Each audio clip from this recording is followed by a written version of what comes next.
তো তোমরা যে বিদেশ আইছো দুইজনই নতুন, ঠিক আছে? তো বিদেশ আইছো দুইজনই নতুন, দেশে থাকতে তো অনেক মানুষ অনেক কথা বলে, ঠিক আছে?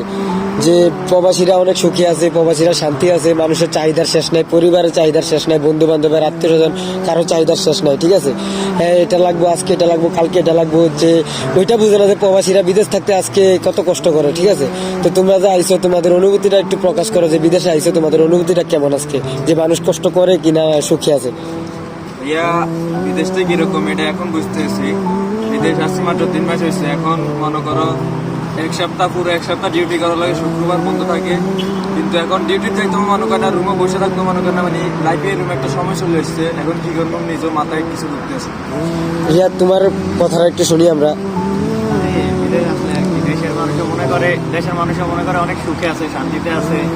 বিদেশ মানে দিনরাত চলাফেরা করতে আছে, কতটুকু সুখে আছে শুধু আমরা